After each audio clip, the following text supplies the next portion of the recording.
Welcome to Mecum Presents On the Move, brought to you by State Farm. It's the show geared toward keeping you up to speed with the latest auto news, event coverage, and expert industry insight. Now, here are your hosts, Matt Avery and John Kraman. Hey, and welcome to another episode of On the Move. We're so glad you've joined us. I'm Matt Avery, executive producer of The Transmission, and joining me is John Kraman, lead TV commentator for Mecum Auctions on NBCSN. John, today is a big day. We are kicking off the 33rd Original Spring Classic in Indianapolis. Well, Matt, it's been a long haul. This auction has been 2 months delayed, but what that's done, it's given the Mecum auction team plenty of time to actually expand the lineup over 2,000 entries. It's a new record. We're going to have Frank Mecum coming on the show, segment 2, to kind of fill in the blanks about Mecum Indy, and sort of tying along with that Mecum Indy theme. Gus Kosar, one of the top Mecum consignment agents, also going to be joining us, giving us sort of a different perspective on the dynamic of Indy, and more importantly, giving us some real good data on some tips on consigning. Really looking forward to that. Yeah, John, Gus will be sharing some insight into the consignment process and then also answering some questions that people have about bringing vehicles to our events. Now, here at the Indiana State Fairgrounds, there are many lots to see and enjoy. Two in particular stand out. They are a 1958 Chevy Apache pickup truck and then actually a workbench built by Badass Workbench. Both are going to be crossing the block at no reserve, with all proceeds going towards curing kids' cancer. So it'll be really exciting to see those. And just another reminder that you never know what you'll see when you come to a Mecum event. John, get us up to speed. What's the latest with television coverage? Lots of coverage coming up, Matt. Over 30 hours are going to begin on NBCSN on Saturday, July 11, 12:30 p.m. Eastern Time, and that's going to continue on through the whole week. Keep in mind, this auction goes July 10th through the 18th, and it is already gearing up and promising to be the biggest spring classic ever. So if you can't make it in person, we hope you can. Be sure to tune in for great coverage on NBCSN, and also gavel-to-gavel coverage streaming at Mecum.com. Just click Watch Now and keep you up to date on everything that's going on there. John, we're in full indie mode, but let's take a moment real quick. Let's recap the Eddie Vinoy collection. What were some of the highlights from that event? Yeah, first of all, Matt, huge success by any standard. This was the private collection of Eddie Vinoy, Jefferson, North Carolina. It ran June 26th through the 30th. All of the lots, all the items at that auction were part of his personal collection. Around $15 million was the tally on the auction. I did understand and hear that Mr. Vinoy, very pleased with the way that it went. And of course, we're delighted as well. Top seller, a really cool car, 69 Dodge Charger Daytona, sold for $231,000. Interesting, the buyer, it was Mark Powick, famed drag racer and also a Mopar collector. Glad to see that he got one of the great cars. And of course, that 5-day auction was chock full of high-end memorabilia, and it just sent shockwaves through the collector vehicle and the memorabilia world as well. Now, John, turning our attention to the realm of car news, something you and I both were looking forward to over the July 4th weekend was the big announcement by FCA. Dodge came strong out of the gate, announcing not one, not two, but 3 big releases in the form of, let's start with the SRT Durango, the 2021 Durango SRT Hellcat. Yeah, no real surprise, Matt, that they decided to kind of bump up the horsepower on the Durango, keeping in mind that the Durango and the Jeep Grand Cherokee share the same platform. The Jeep, of course, is a 2-row. The Durango is a 3-row, and it's a little bit larger. But they've already transplanted the Hellcat engine into the Grand Cherokee, so I'm guessing it was a pretty easy swap into that. But wait for the performance on that. They've got that supercharged 6.2-liter Hemi V8 putting out 710 incredible horsepower. No pricing or exactly when it's going to be available yet has been announced, but they did say that it would be a 1-year only, a 2021 1-year only offering. So really looking forward to seeing exactly how that hot rod plays out. And like you said, they had brought into the mix a total of 3 big high horsepower upgrades. The Dodge Charger, which has had the Hellcat engine, the 707 horsepower engine since its debut in 2015. That's been bumped up now with the Redeye, 797 horsepower, just a few ticks under 800 horsepower. Of course, that makes the Dodge Charger Redeye wide body a 200 mile per hour plus sedan. Who'd have thought, huh?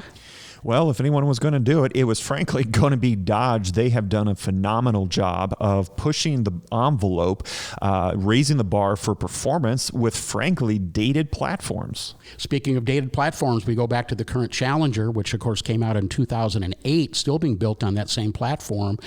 Big news there as well. Not to outdo the Dodge Demon, the one-year only 2018 hot rod at 840 horsepower, but they've come out with what they call the Challenger Super Stock, kind of with the soul of the Demon, 807 horsepower on the 2021 Challenger Super Stock. So hats off to our friends at Dodge for being, what they call it, the brotherhood of muscle, for really keeping that bar as high as possible in the muscle car world, and really have to give them a lot of credit for, like you said earlier, pushing that envelope on older platforms that still have got big demand and relevance today. Now, like you mentioned, the Super Stock is just a tick under the performance of the Demon. So it's interesting to see that Dodge came right up to the edge of what the Demon could do, but didn't want to cross that line. Well, I'll break it down for you. The Demon, the horsepower number that we think of the Demon is 840, an impressive number. But there's a caveat to that. You have to use a special engine controller and high-octane fuel.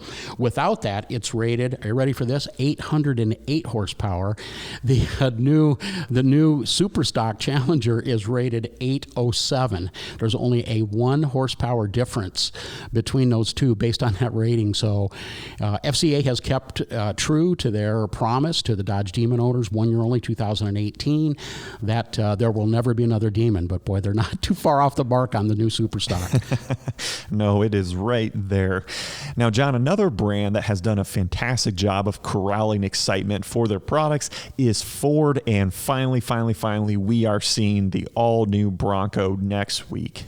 Yeah, Monday, July 13th, we're going to learn all about the new Bronco, but Ford's been kind of putting out some tidbits, including kind of a shocker in the past couple of days, Matt, and that is as Ford has announced that Bronco will be a brand, not just an individual model. So they have also shown profile shots of 3 specific models, a 2-door and a 4-door that clearly, from a profile, clearly look very Jeep, and what they're calling the Bronco Sport, which will be a smaller and I'm presuming less expensive version. Probably won't have the removable roof panels and door panels that the Jeeps do, and that we clearly know that the Bronco will have. So all we can do is just stand by, wait for the release. Ford has kept the details of this program, other than what I've just shared, under very, very tight wraps. I think it's going to be very, very big news. It could be one of the real big automotive news stories of this year. Now, John, Ford has been very tight-lipped, as you said, about the exact details. But if you had to guess, what do you think will be under the hood of the Bronco? I am thinking that they're probably going to tap into their existing powertrain lineup as known in the Ranger pickup line, which will be primarily turbocharged 4-cylinders. That's going to be my guess. I know a lot of folks out there saying, gee, hope it's got a V8. I would be very surprised if it had anything remotely close to a V8. The closest one would be the 5-liter Coyote available in the Mustang and optional on the F-150. I don't think it's going to have a V8, but I'm guessing is we are going to see north of 300 horsepower, and Ford is saying, and they are promising, it will be a serious off-road vehicle, and I'm making a direct comparison to the Chevy Blazer, the competitor back in the day to the Bronco, that has been released as a unibody crossover with not much pretense for off-roading. So I think the target they're going after is Jeep, and it's going to be interesting to compare the two. Well, and I have to imagine that Chevy is watching this unfold, and they're paying very close attention. And I wonder if it's going to motivate them to give the Blazer some off-road chops, make it more of a serious contender. Well, it could very well return back to the glory days of Jeep versus Blazer versus Bronco. That's kind of what everybody's hoping for. Mecum Auctions is proud to bring you On the Move with Matt Avery and John Kraman. For more on the world of collector cars, head over to Mecum.com. Now let's get back to the show. Joining us now in studio is Frank Mecum. Frank, let's kick things off by getting your thoughts on the big Eddie Vinoy auction.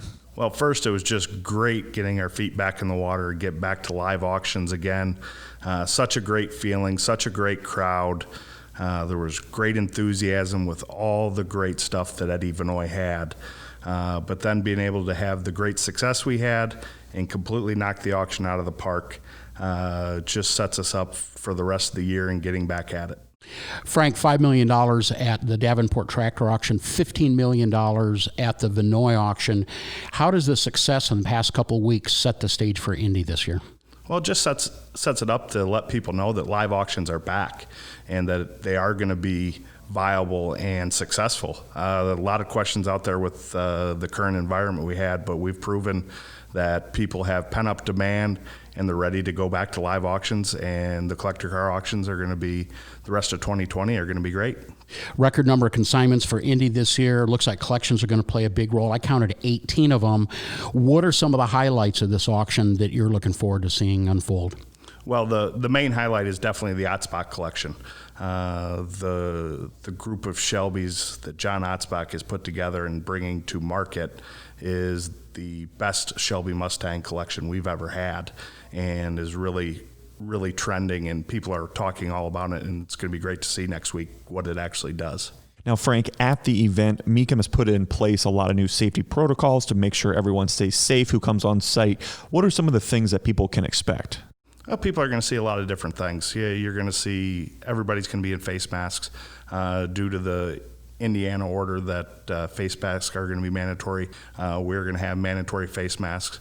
There will be temperature checks when you come into the auction. We are going to change our seating arrangement inside the auction. Instead of the normal stadium-style seats, you're going to see tables with just 2 chairs at the tables to really limit the distance between customers. Another part, I think, of the success of the previous auctions we talked about in the past couple of weeks, I wonder what your thoughts are in regards to how that's going to impact Indy in regards to absentee bidding, which I guess I would define as internet bidding and telephone bidding. Have there been some changes to handle some extra workload there? We've definitely added more people and more staff to take on the extra absentee bidding that we are going to see. We are fully ready to keep that going for the rest of 2020 so that we have the best service we can for our customers. Frank, your team has definitely raised the bar on consignments for this auction, no doubt about that. But let's shift gears and go over to the bidder side of things. What's the bidder interest, especially for live bidders? What do you see so far happening? Well, right now we have a record amount of bidders signed up for Indy. They're coming in waves. It just shows the pent-up demand for cars and collector cars is still out there. People are wanting to get back in the hobby. They're wanting to see their friends. They want the camaraderie back, and so do we. It's been 4 months since we got back at it with live auctions, and now having 2 under our belt, just the feeling that things are still there and coming back is just a great feeling. Well, we're really glad that you and your team were able to put all the pieces in place to make this happen. I know it has not been an easy effort. Final question from my end is going to be, what cooperation have you had with the officials in the state of Indiana to hold this event? The state of Indiana has been fantastic the whole way. They have worked with us on our COVID plan. They have gave their suggestions. They have gave their support on making sure that Mecum's been able to get Indianapolis off the ground and make sure we have a live event. It's such a great state, and to work with them on this has been great. Well, Frank, this is day 1 of many more exciting auction days ahead. We know you have a busy schedule. Thanks so much for taking some time and giving us the update. Great. Can't wait to recap this after Indy. Don't adjust that dial. On the Move will be right back. Our program is proudly presented by Mecum Auctions, the world's largest collector car auctions. Now back to Matt and John. Hey, we've got Gus Kosar with us in the studio, Matt. Gus is one of the top consignment agents for Mecum Auction, always on the go, very busy. So, Gus, man, we really appreciate you coming by the studio and spend a little bit of time today talking consignments. Good morning, Gus. I appreciate that. Consignments is what makes us, but they put all this together. Yeah, you're exactly right. And before we get started, I'm going to go ahead and expand on that. The heart and soul of Mecum Auctions is consignment. We're considered to be a consignment machine, and virtually nothing happens at all within all the facets of Mecum unless we get consignment. So obviously you've got a tremendous responsibility as being a big part of that role. How long have you been with Mecum, and what's your background? I've been with them for 5 years at this present time, and the background has always been cars. I got into this field just because of my passion for old cars. I grew up with my dad working for a number of restoration shops, and I used to get to be with him in my younger days, right, in grade school, and hang out with him every summer and learn the trade, learn and appreciate all the different eras of cars. As your role as consignment agent, what do you consider to be your main job responsibilities? The main job responsibility is to make sure that we tap into getting as much inventory as we can and correct inventory for each auction that we're planning. So as people are consigning one car or several cars or dozens of cars, it's important for us to, dig deep into their collections, their mindsets with their cars that they have, and learn what they're trying to accomplish. So Gus, let's dig into that consignment process. For vehicle owners around the country, walk us through how are they connecting with Mecum, and then what's the process to getting their car to auction? Well, it's actually a very simple process. I mean, they can connect with us several different ways. I mean, whether they call into our home office and they want to walk through it step by step, they can. It takes, virtually less than 10 minutes of our process to get them engaged and get them registered for a car auction. They could do it online, which is instantly. That also takes less than 4 minutes to get everything to us. And then if they do submit online, then one of us in the office calls them back to walk them through the process, make sure that we understand their goals and their assessment of their car, so we can make sure that we're guiding them right and give them the right advice with their vehicles. So just, a couple quick examples, or, so for the vehicle owner, let's say on the West Coast or East Coast, how are you fielding those requests? How are you getting those cars to a specific auction? Well, based on their geographic. So if they're calling in from the West Coast and their time frame is acceptable, we look at something that's in the very near future. So if they're calling up and our Vegas auction is in November and they're calling in August, then we're going to gear them up to something that's close to them to make sure that we're not overspending their transport costs. The success that we have with all these auctions around the country is people find cars and chase cars. They chase their dreams. So we just want to make sure that we're doing it economically for everyone and bring them to their closest auction. Now, Mecum offers a full suite of services for this, including, you mentioned transportation, but also presentation and photography, correct? Absolutely. I mean, it's a one-stop shop. Once they commit to selling their car, we want to make it as easy as we can for them from the beginning. And we follow them, once they call in or they submit their application to us for their consignment of their vehicle, we're with them right to the very end. I mean, I have the pleasure of meeting them basically even at the auction block. So I'm making sure that I'm staying in touch with that client from the beginning and making sure they're comfortable with the process, setting up every part of, in fact, even their hotel accommodations when they're traveling. This way, when they get to the auction block, they're very comfortable with us. Gus, give us an idea of the window of time that you work with. How far out before an event are you taking consignments? On the average, we're trying to maintain a 45 to 60-day window. This way, that gives us time to market the vehicle, get them in perspective, and keep the excitement going with the inventory we're building for the auction. And then on the flip side, what's the shortest amount of time that you'll be taking consignments? We've had people consign their cars, 2 days before the auction event and bring their car and still have success. I mean, we're spending millions of dollars for these auctions. So, we've already planned it. We're just inserting their inventory in the actual auction event, and they're still happy with the results. Gus, you spend a lot of time on the road, and I'm guessing that when you're gone, you're primarily out working with collections as opposed to the individuals that you're dealing with. Maybe you don't actually travel to their location. What do you see the big differences between an individual one-car consignment and some of the big collections you put together? Well, the difference there, obviously, there's a lot more involved in our process of consigning at that point. A family that may have, or a collector that may have, let's, for example, have 50 cars, we want to make that an easy transition for them as well. So we also offer a one-stop situation where we're evaluating the vehicles to bring them to market. We'll go in there and we'll supply our own mechanics team to come in to refurbish and get the cars in a running order if they've been sitting for several years. We're also to the point where we'll get the cars cleaned up, send an on-site photography team. We'll have our presentation department get involved in a marketing plan for them so it can bring these cars back to life. A lot of these collections around the country have been sitting for 20, 30, 40 years, and now that person has given us an opportunity as part of their history. We not only find it interesting to have these cars brought to our inventory, but also learn these people's stories, what made them collect these cars, what drove them to get one once a year or twice every 6 months to build their situation of their lifelong dreams. So we get to share that ride. Well, and that's another part that a lot of people may not realize is the emotional aspect of selling a car or a collection in particular.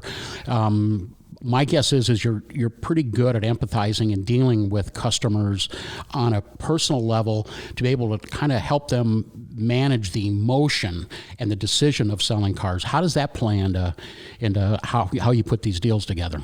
Well, I think that's the most important part of the structure of this situation, is that to understand them and their situation. I mean, what drove them to put this together? Why is timing now that they feel they need to get rid of it? A lot of these collections are sometimes a little whimsical at times, a little bit of this, a little bit of that, and some are very themed, and there are 100 red Chevys it could be. So, it just really depends. And there's no wrong in anything anyone's collecting. It's their designed. And, as being part of understanding the client's needs, part of the cars and the values, comes the emotional side that, this has become, if someone's owned something for 30 plus years, it's part of their family. And as car people, it's a culture, and it's something that we want to share specifically and make sure they're comfortable. Gus, you touched on this briefly, but let's expand. What's the range of vehicles that come in through consignments? Is there anything too old or too new that Mecum won't consign? Tell us about what are you seeing? Yeah, no, there's absolutely nothing too old or too new. Anything that has a car badge on it that someone has a vision of owning and collecting will sell for them. So, late 1800s to modern day supercars, we're touching a little bit of everything for everybody. And that also expands to not just wheeled transportation, but over the many years, Mecum sees many boats and even planes and jet cars, I presume. Yeah, absolutely. Planes, cars, motorcycles, and we've expanded, obviously, with our tractors as well. Everyone has a niche they're collecting. People that don't have the space are collecting road art and memorabilia. It's a whole nother division of what we've created around this. Because if you have a garage, next thing you want to do is decorate it and make sure your cave is contingent with your style of cars. And then if you're getting rid of it, now you have to sell all that stuff. So we're definitely touching base on a little bit of everything. What tips or suggestions do you have for a consignor to give them the best chance for success on the block? I think the best thing to do that is, obviously they've contacted us or we're working with them that we know the car is there to sell. So if they're there to sell, the emotional part has to be separated from the market value, because I always say there's two values in everything. There's the emotional value that comes along with the car, and the market value. Someone may not be in tune with what your emotional side, it may be priceless, so you can't let that impair your decision on selling what current market value is. Youth groups are a big part of what you do, not really related at all to the consignment work that you do. How did you get involved with so many of these youth groups, and what does all that entail? Well, prior to my engagement with Mecum Auctions and coming aboard, I was starting I have two young boys that were interested in racing, so we've been racing for the past 10 years. But them working on their own cars was key to me understanding that a lot of the younger folks don't have the access to mechanical things like they did in the past. So watching them work on their little carts and their go-karts, and their friends coming over triggered something to me that their friends really didn't know what was going on. They just thought you get in it and go. So I started contacting different school groups and organizations around the country with their automotive programs and getting involved so we could spread that message around that we need this for the future. This builds our future people that collect cars. As we're all getting a little older, the dynamics have changed of different eras of cars that have value. If we don't instill that in these younger folks, we won't have that same future. Gus, over your many years of seeing all kinds of different cars, what kind are you into? I think the standouts is it's going to more tell my age because it's all 60s and 70s stuff, the muscle car era. There's so many ways, that it's all about horsepower. And we see that in today's modern cars, but with all the amenities and the conveniences of air conditioning and power windows, you didn't have that back then. But it's still the same concept. It's all about horsepower.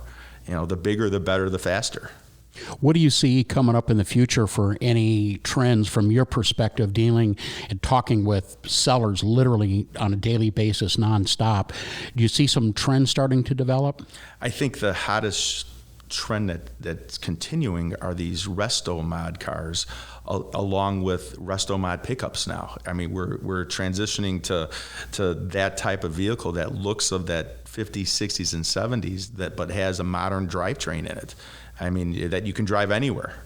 Gus, for people that have a vehicle that they want to bring to auction, what's the best way for them to get connected with a Mecum consignment agent? Best way would be to visit our website, which has our phone number for our office, and as someone's there to speak with them live on a daily basis to get them interested or get them in a sequence to consign their car. You've been listening to Mecum Presents On the Move, brought to you by State Farm. For more information, visit Mecum.com.